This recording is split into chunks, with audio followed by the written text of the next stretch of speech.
Hello, guys, and welcome to Early Access Podcast, episode 75. I'm your host, Angelo, and thank you for coming back, telling a friend, checking us out, reviewing us on YouTube and Twitter on on iTunes and everything like that. So, if you guys haven't noticed, it's been Fallout 4 week. I've done jack shit but play Fallout 4, and I'm hoping you've done the same. There's no time for other games when Fallout is in our midst. I've been having a ton of fun with it. I'm like 30 hours in, and I still haven't made it to Diamond City. 24 hours in. I'm 24 hours in, still haven't made it to Diamond City. I've just been kind of roaming around and doing things between the Vault 111 and Diamond City, and I've been having a blast with it. I've seen some crazy glitches. I've killed a lot of dudes. I think I've died only 3 times, but usually from user error and not necessarily from enemies yet. I am playing on normal though, so it's kind of it's not that hard. I just made a video. I just recorded just about an hour worth of gameplay of Fallout 4, and it should be loading up to YouTube as I do this. And the cool thing is that I have it on Xbox One. So what I did was I recorded it via screen capture from the Xbox to my computer using the Windows 10 streaming service. I haven't had a chance to watch the video yet, so I don't know how the quality is, but from what I can see in OBS and the YouTube stream, it looked pretty good. So hopefully it turned out all right, and if it did, then that's a good way to record your console if you have an Xbox. It's not going to work with all games, especially super hardcore, first-person shooters. You're not going to be able to really do anything with super competitive games. But a game like Fallout, where it's not too concerning on whether or not you're super, your frame rate doesn't have to be perfect. It's not really that bad. It turned out pretty well. Bob, my cat's laying on my mouse, and it's messing my shit up. So yeah, I played a lot of Fallout 4. So the first thing I want to show you is this video that I found off I think it was a Kotaku link, and it was a battle between 1,000 Deathclaws and 100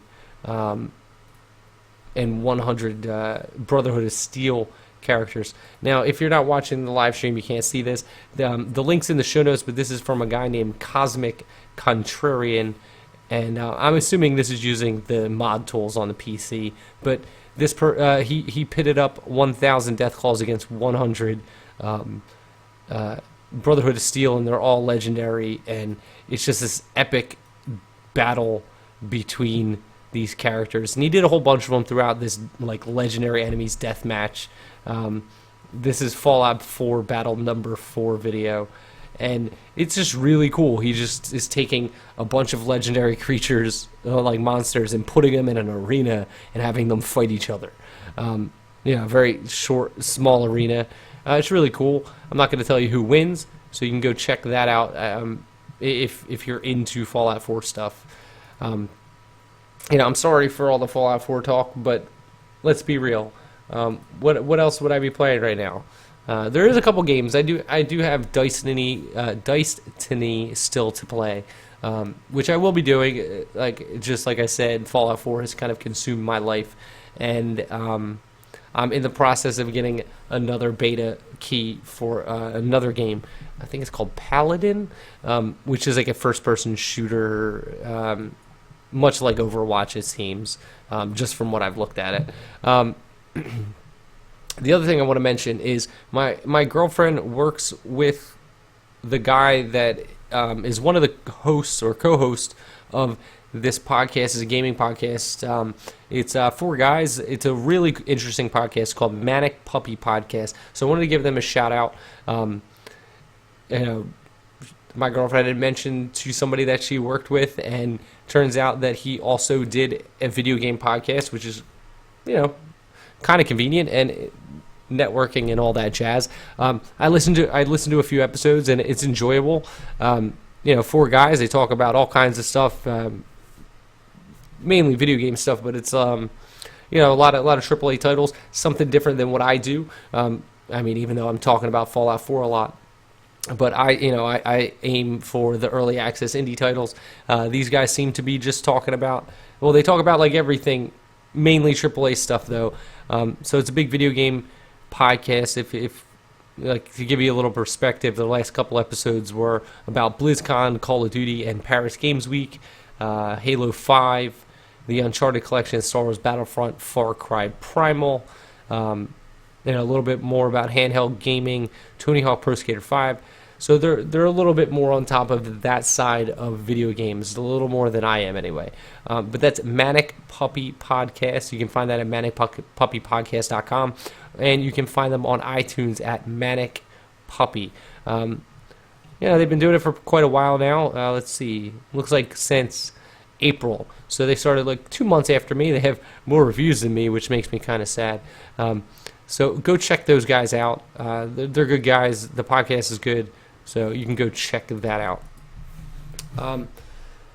This is going to be a short episode since I really didn't play anything and I don't have much to talk about. There wasn't too much news. In the middle of this, I want to say my heart and my thoughts and my prayers are out for the people of Paris. I know it's in the middle of a video game podcast, but it's a tragedy that befell the city of Paris, and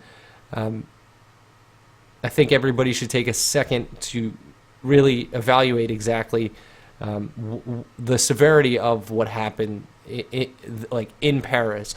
I usually don't talk politics, but I see a lot of people talking about how gun control could have stopped that, and that's not the problem in this situation. The problem is terrorism. The problem is that, there's nothing that anybody could have done, like, in hindsight. You put a couple 9mm pistols into people's hands in that situation, and I think just more people end up hurt. It's a terrible situation. It's not the time, especially here in America. I see that people are using it as a platform to argue gun control laws, and it's not the point. And that's the only reason I bring it up, is because it's not the time or place to argue gun control. That was not the problem. You should be more concerned with the fact that a terrible tragedy befell the people of France, and like I said, my thoughts and prayers are out with all the families of Paris and of France, and I think you guys should all do the same thing.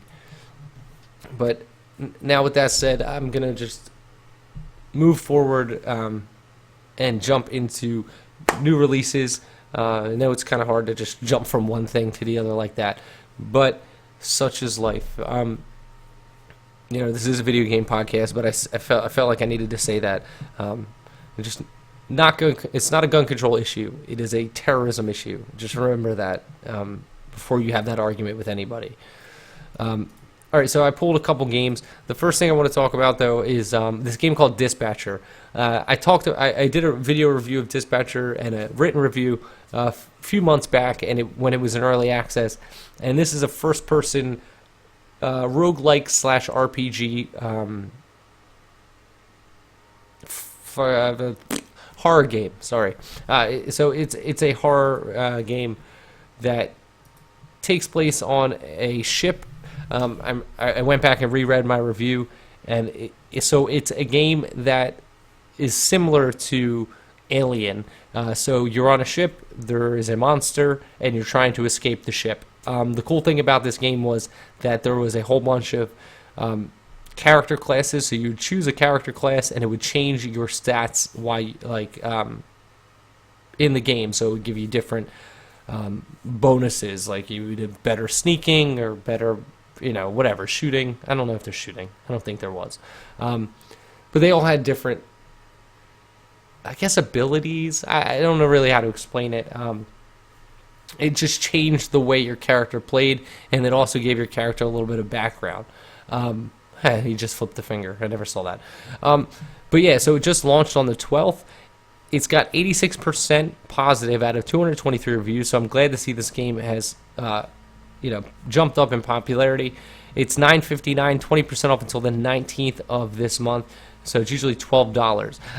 From what I played of it, not having played the finished product, I would still recommend it. I recommended it then, and I recommend it now that it has been released. It's a very scary game if you're looking for a first-person horror game. This one does some unique things that I don't think a lot of games do. So congratulations to Dispatcher and Civil Savages on their release for leaving early access. It doesn't happen very often, and when it does, I feel like those developers and publishers deserve praise. So go check that out. All right, so I grabbed 2 games off of Steam that are in early access that seemed kind of interesting to me. This first game is called Fringes of the Empire. Now, this is an action-adventure game, space action-adventure game, which seems to be pretty common lately, I guess with the popularity of other things. It looks kind of cute. It's a little, twin stick thruster shooter. You're flying around a 2D plane. It looks like that style of action-adventure space game. Actually, it says it's coming soon, but keep an eye on that. I don't know why they post this stuff. It says it's shooting for 2017. Jesus, that is quite far away. I don't know why it's listed already. Sometimes Steam does that. All right, so the next game is called Tricone Lab. Now, Tricone Lab is a puzzle game that is like a strategy puzzle game. It says simulation, but I don't know why it says that.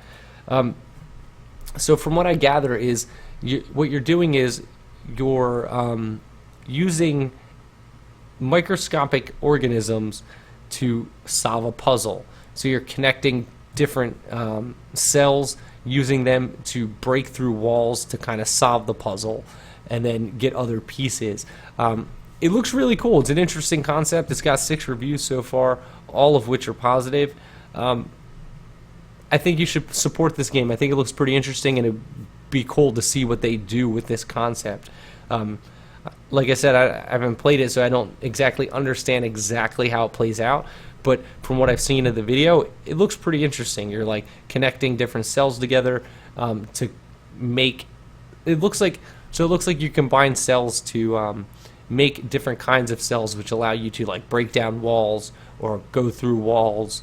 And then what you're doing is you have to use those cells to combine other cells, or okay, so I just saw that in the video. Like, so you're like surrounding cells to like separate them from other cells, and then you are using that to complete the level, however that is. I'm assuming to get to like the end cell or something. There's also a level editor from what it looks like here, which seems pretty cool. It's $12. It's in early access. Go check it out. It looks really cool. I think I like different kinds of puzzle games, and this is definitely a different kind of puzzle game, something I've never seen before, which is really, really interesting. But yeah, sorry to keep this one short, but that's going to be it for this episode. Don't forget to check out the Secret Ponchos video that I put up last week. I don't know why this image just disappeared on here. On the website, for some reason, the Secret Poncho image disappeared. So you can go check that out. It's on Early Access Podcast on YouTube. If you want to follow us, Early Access PC on Twitter, Early Access on Instagram.